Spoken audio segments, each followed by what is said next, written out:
sumando.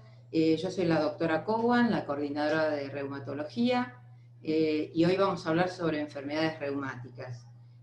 Lo que yo les voy a pedir es que a medida que vamos avanzando en la charla, ustedes vayan anotando las preguntas y las vayan escribiendo por el chat.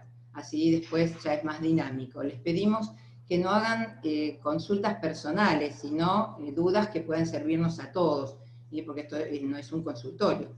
Pero sí vamos a tratar de poder despejar todas las dudas que ustedes tengan. Y bueno, al final van a hacer las preguntas, ¿sí? Esta charla se va a dividir en dos. Una van a ser sobre generalidades, porque resultó bastante larga, bastante extensa, tenemos muchas cosas para comentar, y el próximo martes vamos a hablar de las enfermedades reumáticas en el tiempo de COVID. Así que bueno, vamos a empezar.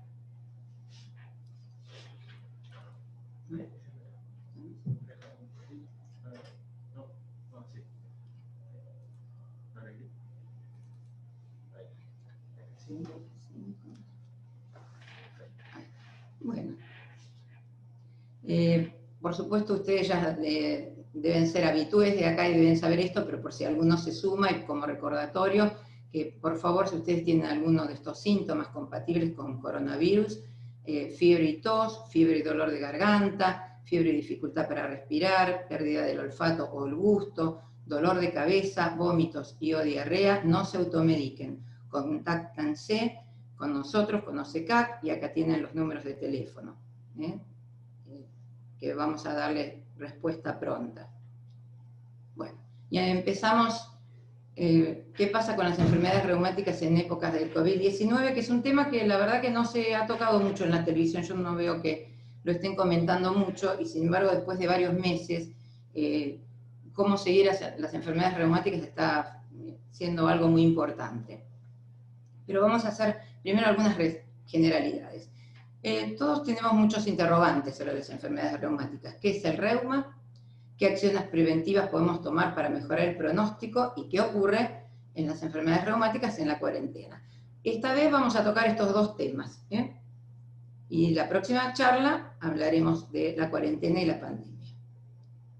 Algunos interrogantes que muchos pacientes se hacen y nos hacen. Hay varios tipos de reuma. ¿El reuma es hereditario? ¿Es una enfermedad de las personas mayores solamente? ¿El contacto con el agua o el frío lo empeoran? ¿La carne es perjudicial para el reuma? ¿Cuál es la diferencia entre artritis y artrosis? ¿Qué es mejor para el reuma, el reposo o el ejercicio? ¿Y qué es el reuma? ¿Ustedes piensan que el reuma existe? ¿Y si yo les digo que no? ¿A ustedes les parece que todas estas personas tienen la misma enfermedad? Contéstenlo ustedes en su casa. ¿Les parece que sí o les parece que no? A los que dijeron no, tienen razón. Todas estas personas tienen enfermedades reumáticas distintas. Por eso, yo les voy a confesar que el reuma no existe. Lo que existen son las enfermedades reumáticas. Así como no hay ninguna enfermedad de la piel que se llame derma, ninguna enfermedad del aparato cardiovascular que se llame cardio, no hay ninguna enfermedad que se llame reuma. Hay varias enfermedades reumáticas, y son muchas. Vamos a hablar de algunas nada más, y vamos a hablar a vuelo de pájaro, un poquitito de cada una para poder contestar las preguntas que nos hicimos al principio.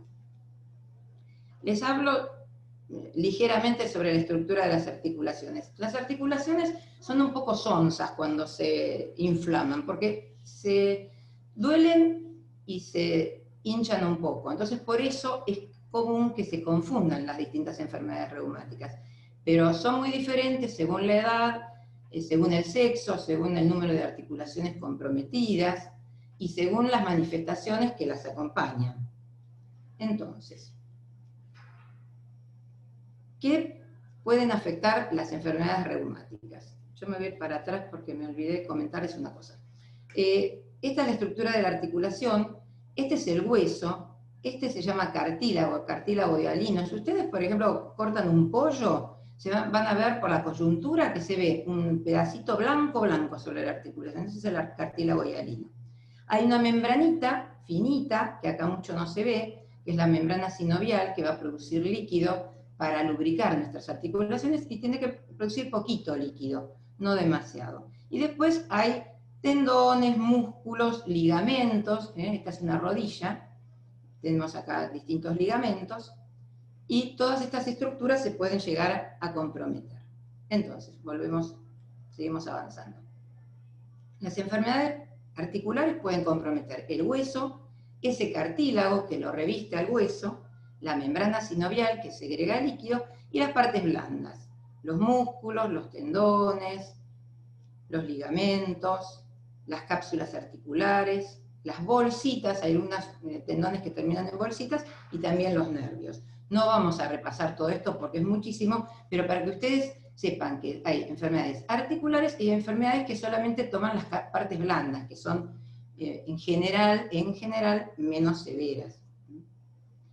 Y en las enfermedades articulares, primero vamos a hablar de la artrosis. La artrosis es una enfermedad que, como acá lo vemos en esto que está tan herrumbroso y que no funciona bien, es una enfermedad que se produce por desgaste. Es una enfermedad degenerativa y que empieza por el cartílago y después va avanzando en el hueso. Y si uno apoya mal o la articulación no funciona bien, se puede después inflamar. Pero el problema no es inflamatorio, es de desgaste, es degenerativo. Es muy frecuente en todas las personas, sobre todo después de los 50 años, y no está influida ni por el agua ni por el frío, pero sí por la sobrecarga articular. Por ejemplo, las personas obesas y las rodillas, ¿sí? O cuando uno usa demasiado mal la articulación. Por ejemplo, una persona que tiene un problema de menisco y sigue jugando al fútbol, por ejemplo, puede tener una artrosis tempranamente. Es una enfermedad que no se trata con antiinflamatorios potentes, sino con algunos antiinflamatorios comunes, como diclofenac, ibuprofeno, naproxeno, o con analgésicos y algunos antiartrósicos que también pueden ayudar en el pronóstico. Acá les muestro un tipo de artrosis de las manos que es relativamente común, que es de las puntitas de los dedos, que a veces es hereditario y se ve que empiezan a doler los dedos y cuando dejan de doler quedaron deformaditos y quedan así. Esto tiene un tratamiento y se puede prevenir. Es una artrosis un poquito más activa que otras artrosis. Y esta les voy a mostrar algunos poquitos ejemplos de cada cosa. Es una artrosis de cadera, esto es una articulación de la cadera normal, este es el huesito, acá esto más transparente es el cartílago, que está sanito, un poquito, tal vez gastadito acá, porque es donde más apoya, pero de este lado casi no hay cartílago y se hicieron unos quistecitos por el roce. Esto es una artrosis de cadera. ¿Y las artritis qué son? Bueno, las artritis, que son varias, no es una sola, es un proceso que es al revés. Lo primero que aparece es la inflamación de la membrana sinovial. Empieza por el otro lado, por la membranita, y después va tomando estructuras adyacentes y progresivamente va lesionando el cartílago y el hueso. No es una sola enfermedad, hay muchas enfermedades que pueden producir artritis, varias enfermedades diferentes, ahora vamos a ver un poquito las principales. Y la que nosotros más vemos es la artritis reumatoidea, que es la que más avanza, la que toma más articulaciones.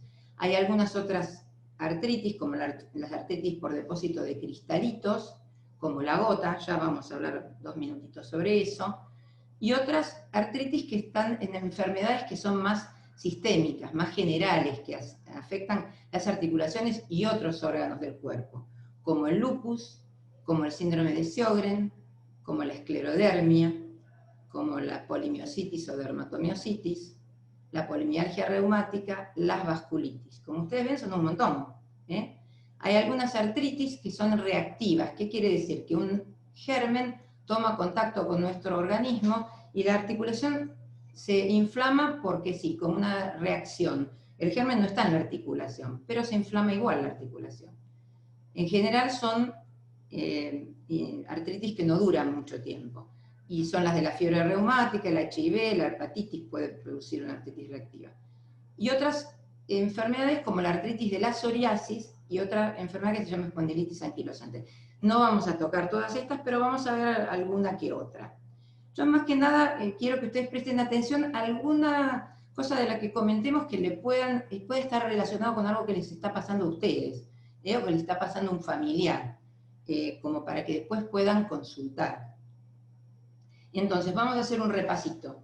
Las diferencias entre artrosis y artritis. En la artrosis el mecanismo es degenerativo, ¿sí? Primero se lesiona la articulación por desgaste y después se inflama. En la artritis lo primero es la inflamación.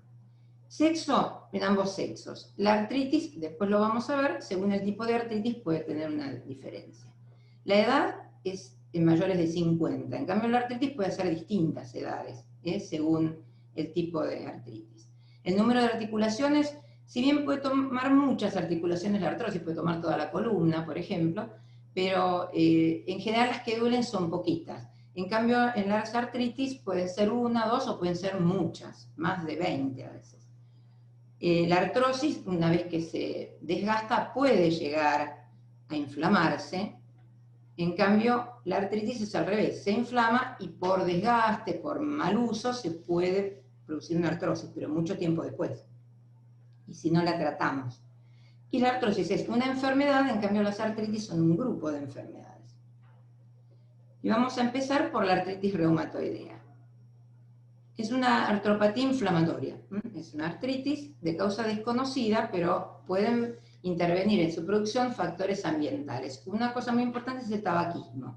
Es otra razón más para dejar de fumar. A veces puede haber algunos factores infecciosos que se desconocen, pero pueden tener que ver, por ejemplo, con gérmenes que están en la boca, en las encías. No se sabe muy bien. Y puede haber una predisposición hereditaria, si bien los casos que son familiares no son muy frecuentes. Ataca muchas articulaciones, y yo acá le puse muchas manitos y muchos piecitos, porque en general ataca articulaciones pequeñas, de las manos y de los pies, pero también puede atacar articulaciones grandes. Y se puede manifestar de distintas formas. A veces es una enfermedad relativamente leve, que es fácil de controlar con medicación, pero en otros pacientes es muy activa, muy progresiva y puede ser incapacitante. Desde ya les comento que en la artrosis yo ya se los dije un poquito, usa antiinflamatorios comunes. En estas no, en estas hay que usar medicaciones que disminuyen la inflamación y que son muy específicas. Algunas son medicaciones de uso habitual, como metotrexate, a lo mejor alguno lo oyó nombrar, la famosa hidroxicloroquina, y otros son medicamentos que requieren alta tecnología, que son medicamentos biológicos. Se los comento, si bien no vamos a hablar de tratamiento, porque después, en la próxima charla, vamos a hablar un poquitito de eso. ¿Qué pasa con los pacientes que usan tratamiento biológico en la epidemia de COVID? Y acá les muestro dos ejemplos de artritis reumatoidea. Esta es una artritis reumatoidea de reciente comienzo. No sé si pueden apreciar que los deditos parecen un huso, como el huso de la rueca. Están un poquito hinchados, a lo mejor hay un poquitito de inflamación acá. Esto es relativamente fácil de controlar si uno hace una consulta más o menos temprana, relativamente, para que no avance a esto, que ya produce secuelas. Esta inflamación es crónica, hay un montón de deformaciones, esto no está derecho, ven que tiene un ángulo acá, esto está flexionado, esta señora no puede extender sus dedos, y esto es lo que queremos evitar. También ataca los pies, este dedito está inflamado, este también, acá parece gordito, pero en realidad es porque están inflamadas estas articulaciones, que son todas pequeñas articulaciones de los pies. Y tenemos otro tipo de artritis que son por depósitos de cristalitos.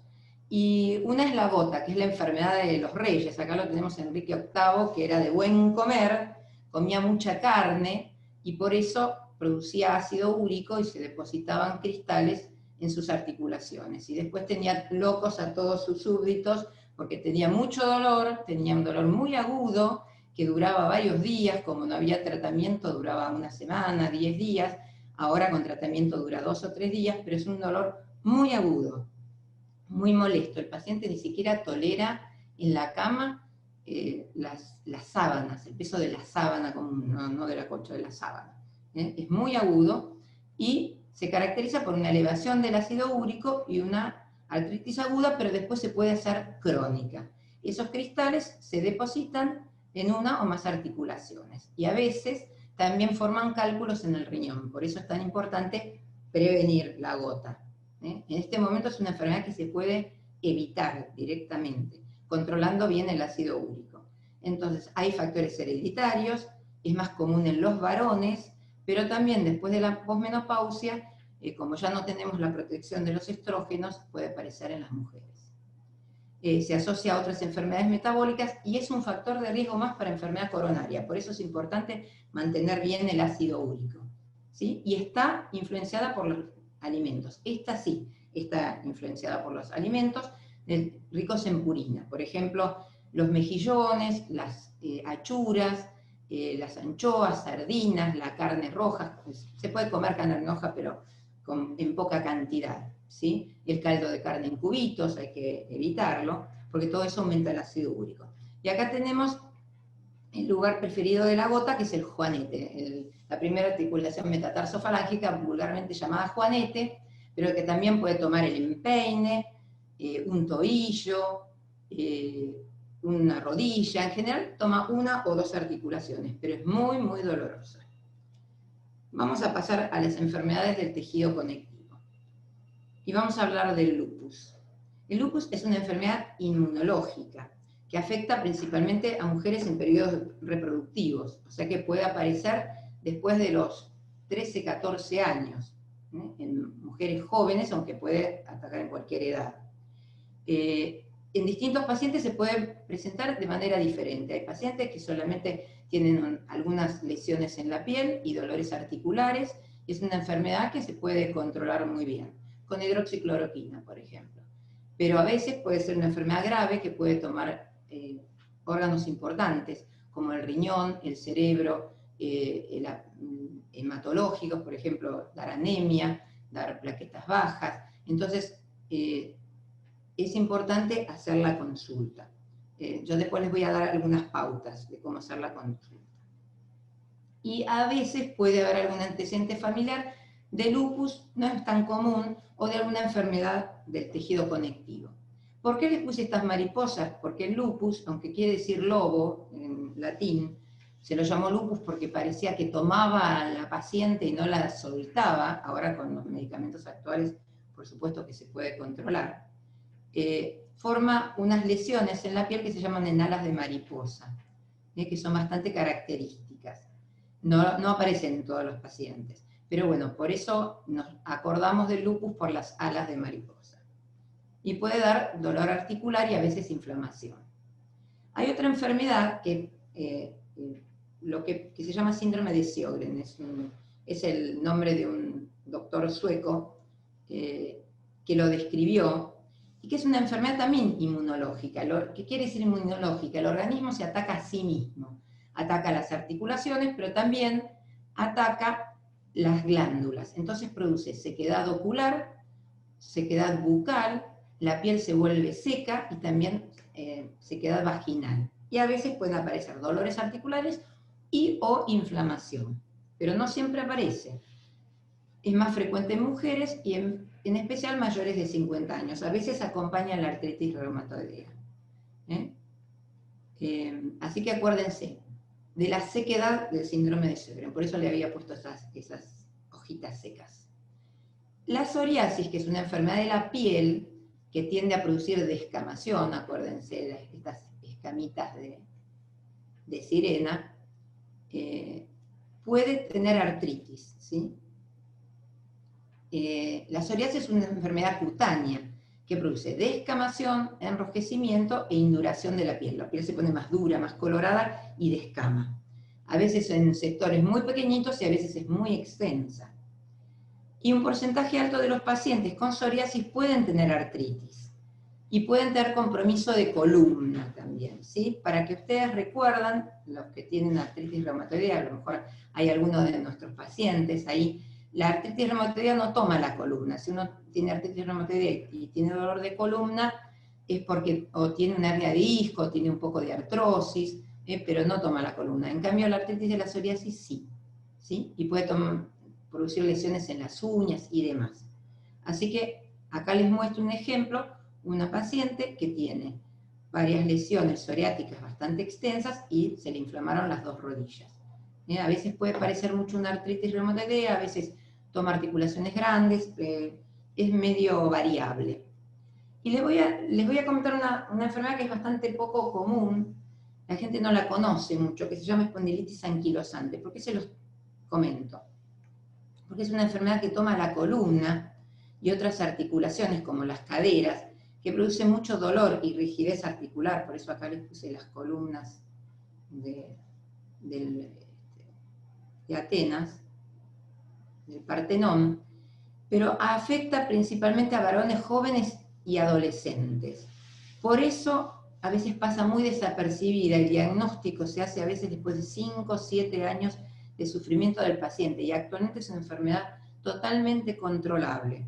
Entonces, para que ustedes se acuerden, acá tenemos a este Adonis del escultor danés Thorvaldsen, y si no hacemos nada con el tiempo, en estos pacientes que pueden tener factores hereditarios y tener algunos antecedentes familiares, con el tiempo y en la época que no contábamos con los medicamentos con los que contamos ahora, este paciente puede terminar así, no puede levantar la cabeza, ¿sí? Entonces, también si hay un joven menor de 40 años con dolor lumbar crónico, ahora después vamos a hacer un repasito, tiene que consultar y que nos consulte a los reumatólogos, porque los traumatólogos a veces no le dan mucha importancia. Después les quiero comentar otra enfermedad más, vamos a hablar de 2 o 3 cositas más para no marearlos. Esta es una enfermedad que es una enfermedad inflamatoria, que toma, acá me quedó un poquito tapado a lo mejor la imagen, a ver, ¿esto lo puedo correr al costadito? Para que no me tape la imagen o no, a ver si puedo. Eso está bien igual. Ah, bueno, para que ustedes lo vean, porque yo no lo puedo ver. Ahí está. Toma la parte de arriba de los hombros y la cintura. Y una cosa característica es que uno no puede levantar los brazos. Y afecta a mayores de 50 años y sobre todo mayores de 65. Es un paciente que de a poquito se va quedando cada vez más duro, le cuesta darse vuelta en la cama, está muy dolorido y en pocas semanas esto va avanzando. Y en algunos casos puede dar dolor de cabeza o pérdida de la visión, que son señales de alarma. Hay que consultar rápido si a uno le pasa eso. Pero hay una buena noticia. Si se cumple el tratamiento, esta es una enfermedad curable, cosa rara en las enfermedades reumáticas, que suelen ser crónicas, que son controlables, pero en general no son curables. Muy bien. Ahí está. Y para hablar de los reumatismos de partes blandas, yo les voy a hablar nada más 2 minutos de la fibromialgia, que es un trastorno que se caracteriza por dolores generalizados, trastornos del sueño, a veces causa depresión, cansancio e incapacidad para realizar las tareas habituales. Actualmente se está pensando que a lo mejor esto no es una enfermedad reumática en realidad, es una enfermedad neurológica, porque el problema es que el dolor no se modula bien a nivel neurológico. Los pacientes sienten más dolor de lo que deberían. Lo que tendría que ser una sensación se transforma en un dolor, y lo que se tendría que ser un dolor leve se transforma en un dolor intenso. ¿Por qué la puse acá Frida Kahlo? Porque Frida Kahlo sufrió un accidente cuando era jovencita, en un micro que chocó, y tuvo dolores crónicos. El 90% son mujeres, y puede haber antecedentes familiares, pero produce mucho sufrimiento. Es una enfermedad que no evoluciona cada vez peor, pero sí evoluciona con altibajos. Y hay pacientes que tienen mucho dolor, sobre todo en la columna. Miren ustedes Frida Kahlo cómo dibujó su dolor, pintó su dolor, porque realmente era muy intenso. Y no se trata con antiinflamatorios, porque los antiinflamatorios no sirven para esto. Y finalmente, como yo me ocupo de las charlas para pacientes en la Sociedad Argentina de Osteoporosis, no podía dejar de hablar, aunque yo sé que ustedes hablaron y van a hacer creo que otra charla más, que es la osteoporosis, que es una enfermedad que puede afectar a todo el esqueleto, que produce una disminución en la cantidad, pero también en la alteración de la calidad, y aumenta su fragilidad. y la posibilidad de presentar una fractura ante traumatismos mínimos. La osteoporosis no duele, si no se fractura no produce dolor, ojo, porque a veces uno dice, me duele la cintura, me duele acá, puede ser una artrosis, pero si es un dolor agudo, sí, puede haber una fractura en la columna, por ejemplo. Un signo de osteoporosis puede ser la pérdida de más de 3 centímetros de altura, normalmente vamos perdiendo, después de la menopausia vamos perdiendo altura, pero si perdemos más de 3 centímetros, puede ser un signo de osteoporosis, que se nos achicaron las vértebras. Y las fracturas osteoporóticas son fracturas ante traumatismos mínimos o a veces sin traumatismo previo. Y las más comunes son las de las vértebras. Ven, esta señora tuvo varias fracturas. Esto es visto de perfil, y ven, esto se acuñó, se va formando esta jorobita. Fracturas en la muñeca, en la base del hombro y en la cadera, en el cuello de fémur o un poquito más abajo. Y eso es la temible consecuencia, por eso tenemos que hacer prevención. Y tener en cuenta que el 50% de las personas con una fractura por osteoporosis va a tener una segunda fractura dentro de los primeros 2 años. Y con cada fractura el riesgo de sufrir otra va a aumentar. Así que si ustedes se fracturan, consúltenos a los reumatólogos, a los clínicos, a los endocrinólogos también, que son importantes para prevenir la osteoporosis y tratarla, y si no, a los ginecólogos, que también se ocupan muchas veces de la osteoporosis. Entonces, bueno, ya hicimos nuestro vuelo de pájaro, vamos a aterrizar de nuevo sobre los interrogantes que nos hicimos antes. ¿Hay varios tipos de enfermedades reumáticas? Sí. ¿Son hereditarias? Algunas, la predisposición a la gota, a veces la artritis reumatoidea, a veces algunas enfermedades del tejido conectivo, la osteoporosis también, porque es importante cuando en la familia hubo fracturas. ¿Las enfermedades reumáticas afectan solo a las personas mayores? No, ya hablamos que el lupus no, hay niños con artritis reumatoidea, así que no. El contacto con el agua o el frío las empeora, no necesariamente. La ingesta de carne es perjudicial en la gota porque produce ácido úrico, en las demás no. ¿Cuál es la diferencia entre artritis y artrosis? Una es inflamatoria, la otra es degenerativa, es por desgaste. ¿Y es mejor el ejercicio o el reposo? Y hay que alternarlos, no hay que sobrecargar las articulaciones, pero tampoco hay que dejarlas en reposo totalmente. ¿Y cómo las podemos prevenir? Vamos a ir repasando todo lo que hablamos, pero desde otro punto de vista. La consulta médica temprana. Entonces, si ustedes tienen una artritis de reciente comienzo, puede ser una artritis reumatoidea o algún otro tipo de artritis. Así que conviene consultar. Si es aguda, puede ser una gota, puede ser después de una infección. Si es una mujer joven que tiene lesiones en la piel, le duelen las articulaciones y sobre todo se fatiga y tiene esas alas de mariposa, puede ser un lupus, hay que consultar. Si tienen sequedad ocular en la boca u otras mucosas, puede ser un síndrome de Sjögren. Yo no digo que lo sea, ¿sí? Pero hay que consultar. Si ustedes tienen psoriasis, ya conocida, y tienen dolores articulares o artritis, o dolor en la columna, o inflamaciones de tendones, porque también ataca los tendones y los deditos que se ponen como una salchicha, puede ser una artritis psoriática. Y si ustedes tienen psoriasis y no tienen ningún síntoma, una vez por año hagan una consulta al reumatólogo, porque a veces hay síntomas que no nos damos cuenta y son por la psoriasis. Si ustedes tienen antecedentes familiares de gota, y tienen ácido úrico alto y tuvieron inflamación en el pie, también consulten. Y si tienen ácido úrico alto, contrólenlo, porque puede terminar en una gota y puede afectar la parte cardiovascular. Si solo tienen ácido úrico alto, consúltenlo con su clínico, ¿sí? A lo mejor no nos tienen que consultar a nosotros, a los reumatólogos, pero sí traten de mantenerlo controlado. Si el que tiene dolor en la columna, sobre todo, es un joven menor de 40 años y lo despierta a la noche, pero calma con la actividad física, y es reiterado y le dura mucho tiempo, que consulte, porque puede ser una espondilitis. Yo les dije que tiene mucho retardo porque a la gente joven nadie les da bolilla. Si tienen dolores generalizados, seguramente nos van a consultar porque los dolores de la fibromialgia son realmente muy molestos. se ven en mujeres adultas, pero se pueden ver hasta en nenas de 10, 12 años.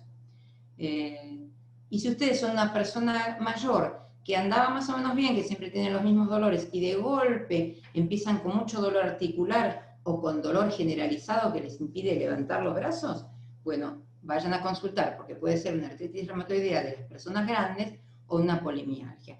Y por último, si les cambian de color los deditos de las manos y se les ponen azules, no sé si ustedes se acuerdan, hace muchos años hubo una campaña que le hacía Julieta Díaz, que tenía las manos azules. Bueno, eso se llama fenómeno de Raynaud y muchas veces no tiene que ver con nada, pero algunas veces tiene que ver con enfermedades reumáticas. Así que si a ustedes les pasa alguna de estas cosas que estuvimos comentando, consúltenos. Nosotros estamos abiertos, ahora ya estamos dando algunos turnos, por supuesto, depende de la severidad de los síntomas. En la próxima vamos a hablar un poquitito cómo nos manejamos en esta época de pandemia. Y para seguir con el tema de prevención, ¿qué tenemos que saber de alimentación? Bueno, pues no comer las cosas que yo les comenté en la gota, mucha carne roja no, mucho alcohol no, achuras, embutidos, anchoas, sardinas, mejillones, vísceras, evitarlas, tomar mucho líquido, pero el resto de las enfermedades no tienen que hacer esa dieta. Si uno está tomando antiinflamatorios, tiene que evitar los irritantes gástricos, y después una dieta sana, rica en calcio, con cantidad adecuada de calorías y proteínas. Y en cuanto a la actividad física, hay que hacer un balance entre el reposo y la movilización en las artritis.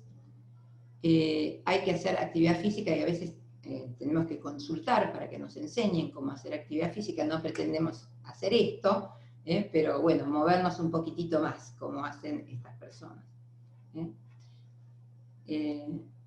Y que sea también recreativa, bailar, hacer salsa, hacer folclore, algo que nos divierta, nos genere endorfinas y nos ponga de buen humor. Igual de esto vamos a hablar en la próxima clase también.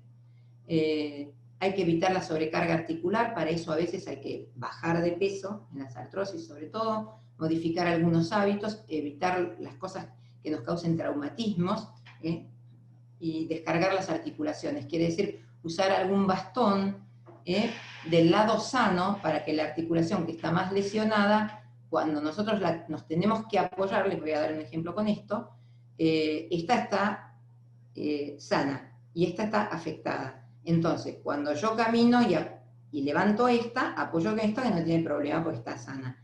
Cuando tengo que levantar esta, me apoyo un poco en esta y un poco en esta, y no pierdo el equilibrio, ¿sí? Y la descargo, le saco carga a esta que está enfermita.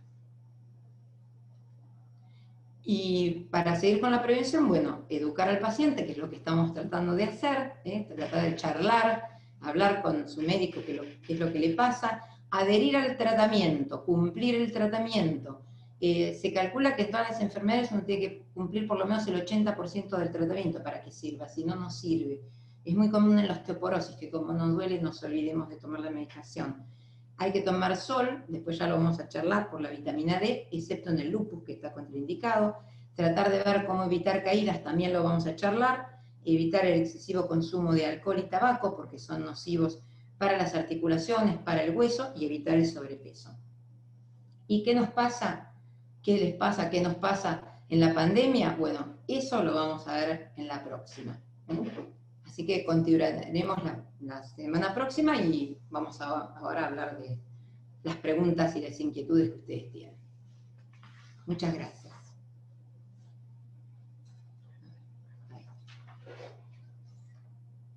Tengo escoliosis, ¿tiene cura? No, en realidad la escoliosis es una enfermedad ortopédica y no es una enfermedad reumática y no se puede controlar con medicación. Si es una persona muy joven, a veces se puede operar, pero en general no tiene cura, pero se puede hacer ejercicio, eso, digamos, hay que controlarlo con el traumatólogo.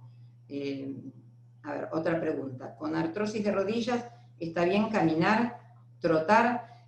Todo lo que tenga mucho rebote no es aconsejable, por eso no es recomendable trotar ni el step. Sí caminar sí, y alternar actividad física con reposo. No sobrecargar las articulaciones y, como vamos a comentar la próxima, buscar que el lugar por donde vamos a caminar sea bastante parejo y usar un calzado cómodo y no muy alto, de taco bajo, que sea seguro para nosotros. ¿Cómo se previene la artrosis? Una forma de prevenirla es que si uno tiene mucho sobrepeso, bajar de peso. Si uno tiene alguna lesión crónica, consultar. Yo les comentaba, hay personas que tienen problemas meniscales y que a lo mejor siguen jugando al fútbol, siguen haciendo mucha actividad física y pueden dañar las articulaciones.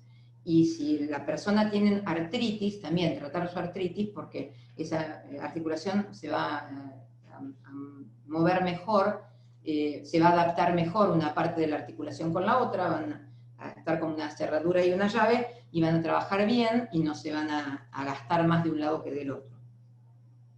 Los nódulos de los dedos de la mano. Depende, hay dos tipos de nódulos. Unos son los que yo les mostré, los de la artrosis, que en general no desaparecen, ¿sí? Que es esa artrosis que es un poco más activa de la puntita de los dedos, y algunos nódulos que aparecen en las artritis reumatoideas que están muy activas. Esas sí van desapareciendo con el tratamiento, que a veces pueden aparecer en los codos o algunas superficies de apoyo. Eso habla de artritis activa, pero son dos cosas diferentes. Los nódulos de la artrosis son esos que yo les mostré, que son bien duritos y están sobre la articulación, acá. En cambio, los otros nódulos pueden estar en las zonas de apoyo y son blanditos, y se pueden mover, porque están debajo de la piel. La artritis psoriásica es hereditaria. A veces hay personas que tienen psoriasis, y que tienen varias personas en la familia psoriásica, y puede llegar a ser hereditaria. No es muy común, pero puede ser. Y en general no se cura, pero sí se controla, como la artritis reumatoidea. A veces necesitamos usar medicamentos que sirven para las dos cosas, para la piel y para las articulaciones, como el metotrexate, la leflunomida, y a veces tenemos que usar medicamentos biológicos, que ya son de más alta tecnología, pero que, bueno, realmente controlan muy bien la enfermedad. Algunos controlan muy bien las dos afectaciones, tanto cutánea como articular, y otras controlan un poquito mejor una que la otra. Eso, bueno, lo charlamos siempre con el dermatólogo, para elegir el mejor para cada persona. Hay pacientes con psoriasis que tienen muy poquitas lesiones en la piel y una artritis muy importante, y otros al revés, que tienen mucha extensión en la piel y casi no tienen dolor articular o directamente no lo tienen. Muy bien, tenemos más. La fibromialgia es una patología reumática. Bueno, es lo que yo les decía, a veces se está planteando un poquitito porque tiene que ver con la modulación del dolor. El dolor está sobre las articulaciones, sobre los músculos, da la sensación de un dolor reumático, pero el problema parece ser en lo que se llama modulación del dolor. Yo a veces lo comparo con un micrófono que está mal sintonizado y que de golpe uno habla y sale una voz potentísima, y uno habló en voz baja. Bueno, eso es lo que pasa con el dolor en la fibromialgia. Por eso se piensa que el problema está en esa parte de regulación neurológica que nos hace sentir el dolor. Y la artritis idiopática juvenil, bueno, yo les decía que hay niños con artritis reumatoidea, que no se sabe la causa, y hay distintas formas. Algunas son muy parecidas a la artritis reumatoidea del adulto, otras pueden tener algún compromiso ocular, y tener algunas características en los análisis diferentes, y hay otro tipo de artritis que puede dar dolor generalizado, fiebre, parece un cuadro infeccioso más que una artritis, porque da dolor articular, pero es totalmente diferente, que se llama síndrome de Still. Así que hay varios tipos de artritis, pero nosotros tenemos ahora como adultos pacientes de 20 y tantos años que empezaron a los 7 años, a los 10, a los 3 años. Así que es muy importante diagnosticarlo precozmente y elegir bien los tratamientos para evitar retardos del crecimiento, que antes a veces no se podían evitar y ahora con los nuevos medicamentos sí. El tratamiento con glucosamina sirve, sí, no es muy extraordinario, pero puede prevenir un poco el deterioro de las articulaciones, sobre todo los que cargan peso, donde más evidencia hay es en la articulación de la rodilla. La soja, los insaponificables de soja también pueden servir como antiartrósicos. Lo que hacen es disminuir un poco ese dolor crónico molesto, que por ahí a lo mejor no es muy intenso, pero que es crónico y la gente tiende a tomar mucho antiinflamatorio, que no hay que tomarlo mucho porque puede afectar el riñón, puede afectar el aparato cardiovascular, no hay que tomarlo en forma crónica, ibuprofenac crónicamente, diclofenac crónicamente. Entonces estos antiartrósicos pueden evitar que uno necesite tomar más que de vez en cuando algún antiinflamatorio. Así que nos pueden servir. La artritis psoriática se trata también con inmunosupresores, sí, lo que yo les decía. A veces empezamos por medicamentos como el metotrexate y la leflunomida, que son medicamentos inmunosupresores, pero que no son tan potentes, y después podemos pasar a otros que se llaman anti-TNF, como el etanercept, el adalimumab. Hay ahora otros medicamentos, el ustekinumab, el secukinumab, tienen todos nombres raros, pero bueno, el paciente después cuando lo usa y le va bien, se aprende los nombres, ¿no? A veces los tenemos que cambiar después de un tiempo, pero realmente ha cambiado el pronóstico. ¿Sonarse los dedos hace mal? No particularmente, pero bueno, no se recomienda mucho. Se supone que hay cambios en la articulación que hace crujir los dedos. No es una cosa que se haya demostrado que cause lesiones en los dedos, pero bueno, tampoco jugar todo el tiempo con los dedos tampoco es particularmente recomendable. Muy bien. ¿Cómo evitar el desgaste del cartílago? Bueno, yo les decía, uno puede ayudar los antiartrósicos un poquito y evitar la sobrecarga articular. Y si uno ya tiene artrosis, lo que yo les decía, descargar, usar bastones, a veces ortesis, hay algunos, ortesis son esos aparatos que hay que poner sobre las articulaciones, por ejemplo en las rodillas, para descargarlas, para que no se siga lesionando el cartílago. A veces las rodillas se desgastan más de un lado que del otro, entonces uno tiene que tratar de no cargarle tanto peso.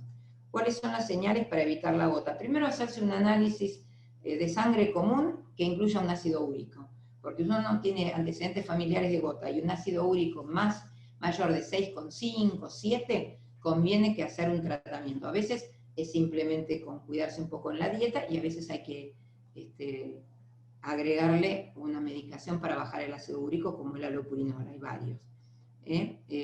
Eso es lo primero para evitar la gota. Y después si uno tuvo un ataque compatible en el dedo gordo del pie o en el codo, acá les voy a mostrar, acá, en esta zona, o en la rodilla, muy aguda, muy intensa, y el ácido úrico le dio, a veces no da tan alto, pero da relativamente alto, bueno, eso es una señal que puede tener una gota y la puede prevenir, porque antes la gota causaba lesiones, causaba depósitos, unos bultitos que eran depósitos de ácido úrico, y ahora eso se puede evitar totalmente.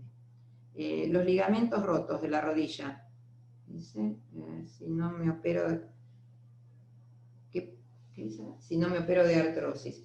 Y todo depende de cómo está funcionando esa rodilla.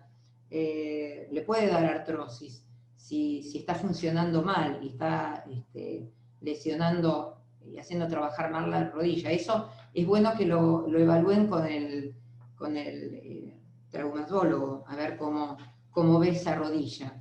Igual a los traumatólogos les gusta mucho operar, nosotros somos un poco más de esperar, pero a veces, bueno, sí, esa rodilla está inestable, se mueve para un lado y para el otro, no está trabajando bien y va a desgastar el cartílago tarde o temprano.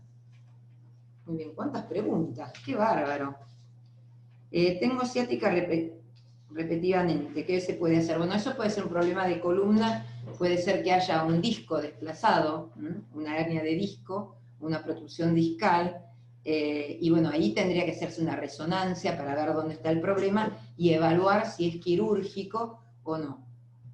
Y muchas veces, bueno, con evitar algunos esfuerzos, como por ejemplo, inclinarse, cargar peso, empujar peso, porque a veces la gente dice, no, yo no levanté la maceta, pero la empujé. Bueno, eso también es un esfuerzo. Tratar de evitar esfuerzos, hacer kinesiología, hacer ejercicios, eso puede disminuir el problema, pero si es muy repetido, a lo mejor se tiene que operar. Eso lo tiene que charlar con el traumatólogo o a veces, según la obra social, son los neurocirujanos los que operan columna, eso depende. Tengo artritis, ¿puedo quedar embarazada? Sí, pero hay medicaciones que tiene que evitar. Si usted está tomando metotrexate, tiene que suspender el metotrexate por lo menos 3 meses antes de quedar embarazada. Por lo menos 3 meses. Y si, bueno, le agarró de sorpresa, lo tiene que dejar inmediatamente, porque puede dar un porcentaje que no es muy alto, pero es del 7 al 10% de problemas al feto, ¿sí? Después hay otros medicamentos biológicos que nos dan un poco de tiempo. Los anti-TNF, si ustedes, algunos tienen artritis y los conocen, el etanercept, el adalimumab, no se pueden usar durante todo el embarazo, pero si uno descubre que está embarazada, tiene un tiempo para ir dejándolo y cambiando por otro. Hay otro medicamento que se llama certolizumab que se puede usar durante el embarazo. Hay otro medicamento que no es biológico, que se llama leflunomida, que no se puede quedar embarazada y hay que esperar, lo ideal es esperar 2 años antes de un embarazo. Por eso nosotros tratamos de evitarlo en pacientes que pueden llegar a quedar embarazadas, pero eso, a veces hay que usarlo cuando no tenemos otra alternativa. La hidroxicloroquina, que ahora todo el mundo conoce y se nos hizo famosa, y la sulfasalacina son 2 medicamentos que se pueden usar durante todo el embarazo. La hidroxicloroquina también se usa en el lupus, así que lo podemos seguir usando. Y hay otros biológicos que no. Así que eso tiene que consultar. Lo ideal es planificar el embarazo, con unos meses de anticipación. A veces nos toma de sorpresa y con esas sorpresas hemos aprendido, porque hay gente que, bueno, trataba de cuidarse, pero al final no se cuidó y nos dio algunas pautas de qué es lo más peligroso y qué es lo que no es tan peligroso. Pero igualmente siempre consultar y si es posible planificar. ¿El ejercicio ayuda con la artrosis? Sí, un ejercicio pautado, suave, que no nos sobrecargue, nos ayuda para la columna, para las rodillas, para las caderas, para los hombros. ¿Cuánto tiempo se puede tratar una enfermedad con corticoides? En realidad es variable. Hay enfermedades que a veces no nos permiten sacar el corticoide del todo, pero sí la idea es en 1, 2, 3 meses bajar las dosis altas. El requerimiento de corticoides es muy variable. En un paciente que tiene artritis, nosotros empezamos para que se desinflame rápido con 8 miligramos, 10 miligramos de corticoides. En un lupus que tiene compromiso renal tenemos que dar dosis muy altas, que después vamos a ir bajando rápidamente. Siempre tratamos de sacarlos, pero a veces hay que dejar una pequeña cantidad de corticoides porque la enfermedad se activa. Un problema que a veces tenemos es con esta enfermedad que yo les decía, la polimialgia reumática, porque se trata muy bien con corticoides y se cura, pero hay que tomarlos 1 año y medio o 2. Uno a veces le puede agregar otro medicamento como el metotrexate y evita tanto corticoides, pero en cuanto uno le dio el corticoide a una persona de 75 años, viene toda la familia y dice, no, corticoide, suspendelo, suspendelo, y vamos para atrás y tenemos que empezar de nuevo. Entonces charlémoslo, si nos dieron el diagnóstico de polimialgia, bueno, traigan al hijo, traigan al esposo y charlémonos en conjunto por qué le estamos dando el corticoide. Porque eso nos hace evitar pérdidas de tiempo y que además no volvamos para atrás y tengamos que volver a subir la dosis de corticoide. Después, ¿hay que incluir el colágeno en la dieta? Hay ahora unos suplementos de colágeno que se pueden agregar, pero no particularmente en la dieta. Hay algunos que son, la mayoría son de venta libre y que pueden agregar. No son una cosa maravillosa, pero también sirven a veces para disminuir un poco el dolor y que uno no tenga que tomar antiinflamatorios tipo diclofenac, ibuprofeno a cada rato, que no son aconsejables. Bueno, la verdad que los felicito porque es un montón de preguntas. Yoga y pilates, ¿son buenos? Son muy buenos, por ejemplo, para la fibromialgia, porque hay que hacer actividad física en la fibromialgia. También el tai chi sirve mucho para tomar conciencia del cuerpo, y eso disminuye muchas veces el dolor. No hay que quedarse quieto. La fibromialgia es una enfermedad que tira a la cama. Hay que evitarla. Y si uno tiene una artritis y está bien, bueno, puede empezar a hacer actividad física, puede hacer yoga. Pero hay que evitar, por ejemplo, la vela o algunas situaciones en que sobrecarguen mucho o hagan que se exija mucho la articulación. ¿Qué ejercicios se pueden hacer para el dolor de rodillas? Ejercicios de flexión y extensión, ejercicios en el agua. Eso es bueno hablarlo con un kinesiólogo. Y después bueno, llevarse los ejercicios para casa y practicarlos en casa. Por ejemplo, sentados, levantar la pierna y hacer como si uno estuviera chapoteando en el borde de una pileta, bajar una pierna y levantar la otra, y ponerla derechita. A veces con un poquito de peso, uno puede poner, no sé, una bolsita con arena, para poder hacer un poquito de fuerza y hacer ejercicios para los músculos cuádriceps. Mi hijo a los 4 años tuvo un tipo de artritis. Puede regresar de AIJ. En general hay que ver el diagnóstico, porque la AIJ suele ser una enfermedad crónica, pero a veces puede desaparecer. Puede haber sido una artritis reactiva ante algún cuadro infeccioso y por eso es que se fue y no volvió.